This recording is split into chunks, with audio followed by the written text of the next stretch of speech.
Billy wasn't supposed to be alive. Billy, Chester, and I had always been best buddies since we met in the first year of high school. We were just regular third-year high schoolers, having fun just like any other people like us did. Or so we thought. That day, the three of us were hanging out on the hill near our school. We had been there countless times. People camped there every now and then in the summer. It was a sunny summer day. It hadn't been raining for the past few days. We did what teenage boys our age did every time we went up that hill, running around, screaming at the top of our lungs. Then something unexpected happened. Billy stood near the edge of the cliff, peeking downward to see what was below. "Come on, man, let's go back to my house," Chester said to Billy. "We'll have lunch at my place today. Your mom's cooking is one of the best, I should say," I responded.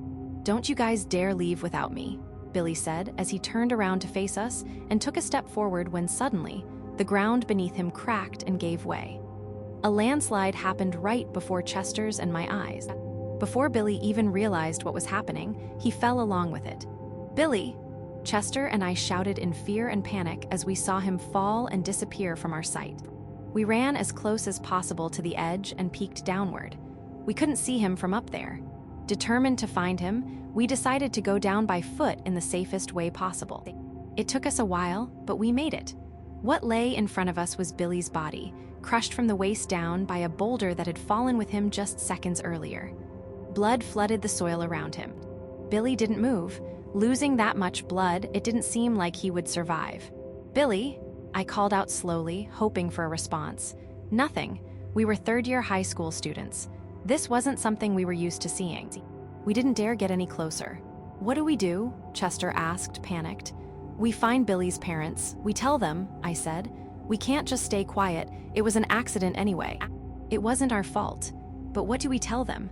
Billy died, crushed by a falling boulder?" Chester said. "I don't know, man," I responded. "First things first, we go to his house."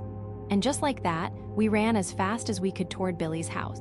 Chester and I had been standing across the street from Billy's house for half an hour, trying to figure out how to break the news to his parents. Word by word. My hand was shaking as I reached out to press the doorbell. Ding-a-ling. A few seconds passed, seconds that felt like forever, until we heard the sound of the door lock clicking open. I was ready to tell Billy's mom and dad the moment they opened the door. The door creaked open, and someone stood behind it. But it wasn't Billy's mom or dad. It was someone who wasn't supposed to be there. Billy, Chester, and I shouted in unison. "Oh, hey guys, where are we going today?" he asked casually, as if nothing had happened. "Billy?" Chester called out. Confusion was clearly visible on his face. "Yeah, what's up? Why are you here?" Billy laughed. "It's my house, man. Of course I'm here." "No, I mean, didn't we hang out at the hill just an hour ago?" "No, I just woke up, man," Billy replied calmly. "Are you guys okay?" He looked genuinely concerned. Chester was about to say something, but I quickly intercepted. "We're good." "Yeah," I said. "Chester just came over to my house to send some stuff from his parents to mine. And I was about to walk him back home." "Just walk him home? Can I join?" Billy asked. "Just walk him off and then I'll go straight home. My mom asked me to come back immediately. She's got something I have to help her with," I said, making an excuse. "Huh, not fun," Billy said. "Let me know when you guys have a plan to hang out later." "For sure, we will." "Bye, man," I said, tugging Chester's jacket, signaling him to walk away immediately. "What the hell was that?" Chester complained once we were far enough from Billy's house. "You saw it, right? Billy was crushed to death by a boulder, blood everywhere, soaking the soil?" I asked. "As a matter of fact, I did." "Then who the hell were we just talking to?" Silence. Chester had no response. "What do you have in mind?" he finally asked. "We go back to where we saw Billy's body," I said. "He was crushed. He shouldn't have gotten out so easily, let alone safe and sound. We just saw him at home, so now we go back to the hill, see his dead body, and call his parents from there. There must be an explanation." Chester agreed. But the second we set foot at the site, we saw something we didn't expect. Or, more accurately, we saw nothing. The boulder was there. The pool of blood was there. The shirt Billy was wearing when the boulder crushed him was there. But Billy's body was missing. Billy's dead body was the only thing that was gone. "Fuck," I muttered. "Where did he go?" "Home," Chester murmured softly, barely audibly. "Not funny," I replied sarcastically. "So, what do we do now?" Chester asked. "There's no body, nothing to report. Worse, people would say we're crazy," I said. "So, I don't know. Maybe we just go home, take a nap, and wake up a few hours later, realizing that the accident was just a dream." "I don't see any other option," Chester agreed. "You and Chester having a clash with Billy or what?" My father joked the second I entered the house. I frowned. "You three are always seen together, if not alone." "Can't remember seeing just the two of you hanging out," my dad explained. "You saw us? And some neighbors too, yeah." I was sure my parents would laugh at me, but I was curious about what they thought, so I told them everything that had happened earlier that day. My parents stared at each other for a while after I finished. They didn't look like they were about to laugh. They didn't even look surprised. I was the one surprised when I heard what they discussed right in front of me. "Is there any way we can prevent them from asking that same question every time this happens?" My dad asked my mom.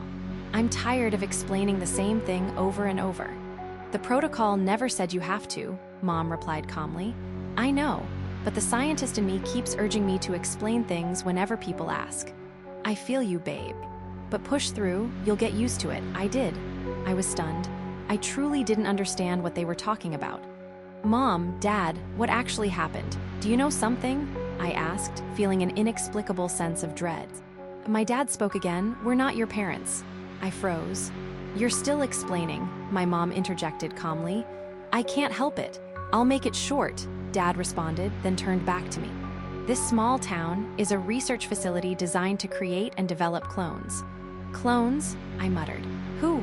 "You, Chester, Billy, all the kids in this town. Every adult here is a scientist assigned to monitor the development of the children, all of whom are clones. You and all the children in this town are clones. No exception," Mom added. "All the children, clones." "There are a lot of children here," I gasped. "Why, how, for what?" "Organ harvesting," Mom answered, still eerily calm. "This town is part of a massive, ongoing clone project, which, in the end, is meant to be an organ farm created using clones. Organ transplants are expensive. This project would make them much cheaper." "We're about to save more lives," Dad explained. "You mean, I'll be killed?" I asked in horror. "At some point, yeah, for a good reason, but you're just a clone. The real kid, whose DNA was used to create you, lives in another town, somewhere." Dad pulled open a drawer and took out something that looked like a joystick with a button on it. "Stay calm," he said. "I'll push this button and you'll have a heart attack, die, and slowly turn into dust. This won't hurt, I promise. We'll then regenerate another clone of you." I watched as Dad pressed the button on the joystick-like device he held. Nothing happened. "You see, the signal light is off. The battery is dead," Mom said to Dad, as calm as ever. The battery of whatever device was supposed to kill me had died. I didn't waste a second. I sprang from the couch and bolted out of the house with all my might, running as fast as I could. The last thing I heard as I rushed out the door was a threat from the man I had always thought was my dad. "Don't make this any more difficult. We'll find you."